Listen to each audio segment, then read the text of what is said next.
This week in Philadelphia, Hillary Clinton officially became the Democratic nominee for President of the United States, but her party's convention was overshadowed by thousands of leaked emails from senior Democratic officials, which seemed to show a concerted effort to prevent Senator Bernie Sanders from winning the nomination. So was the race rigged? I'm joined by Professor Jeffrey Sachs of Columbia University, one of the world's best-known economists, who was an advisor to Sanders and who's called Clinton the candidate of the war machine.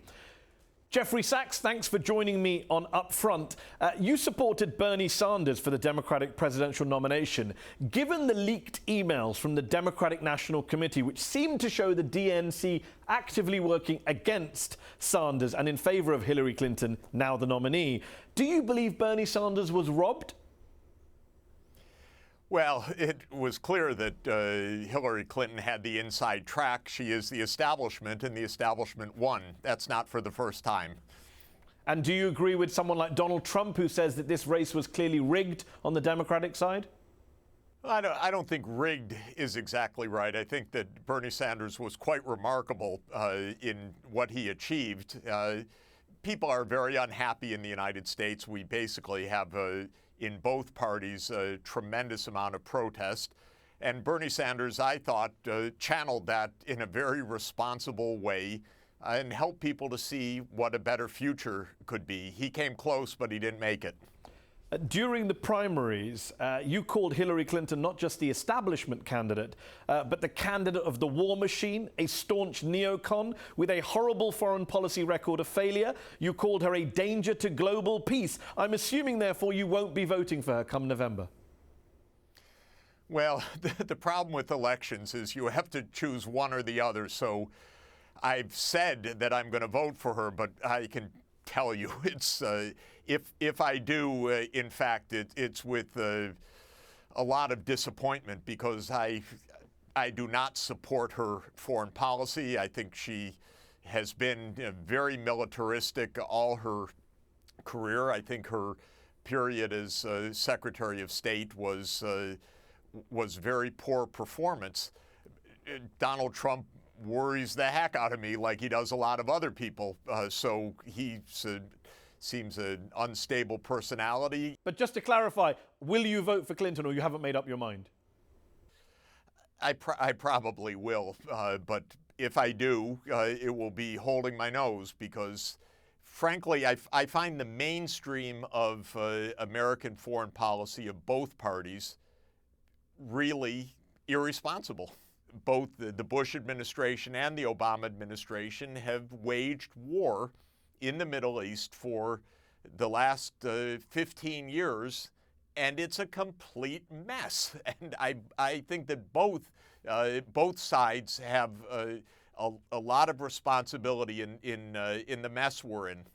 And while both sides surely do have responsibility for the Middle East mess, surely you would accept, though, that someone like Hillary Clinton, despite her support for the Iraq War or for the Libya intervention, which you've so strongly critiqued, on a raft of international issues that are close to your heart, from climate change to international aid to gender equality, Hillary Clinton has a far, far superior record than Donald Trump's from that perspective. You can't say they're the same, can you, as some critics of Hillary Clinton say. They're not the same.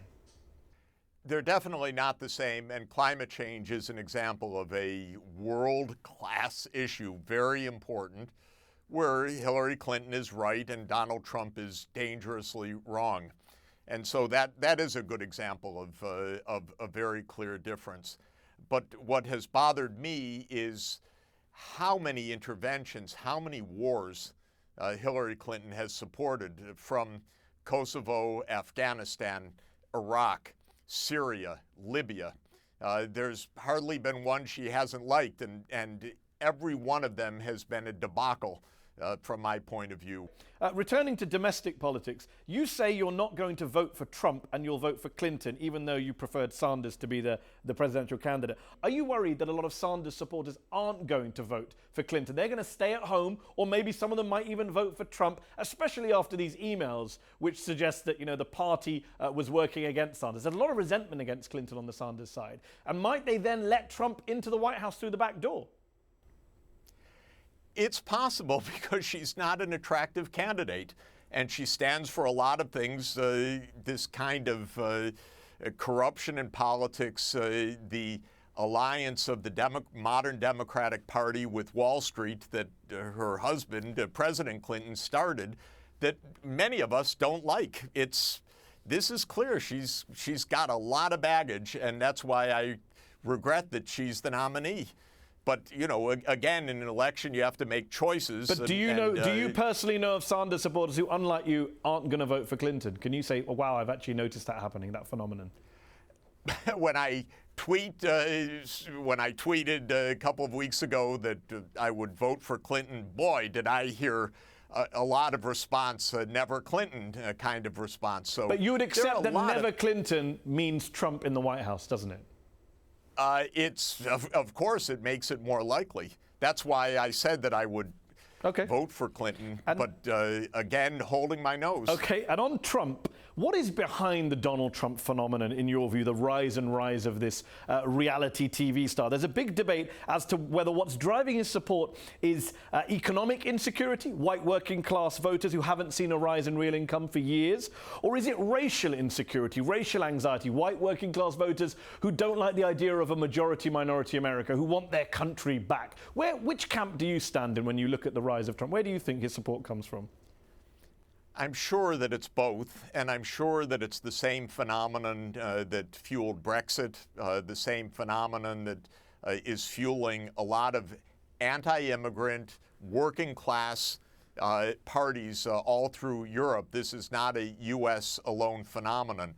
Each candidate has their special features, and in America, it's not surprising, in fact, that reality TV becomes reality in some bizarre way. How much does that worry you, especially the racist aspect of it? How much does that worry you? Well, it worries me a lot because it's extremely ugly, and there's a lot of hate. And in this country, in the United States right now, it's shocking. Basically, police are getting shot, and young African Americans, unarmed, are getting shot, and the two sides cannot even discuss this as one reality or as in any way holding both of those facts in place sometimes. So it's very frightening. Jeffrey Sachs, thanks for joining me on UpFront.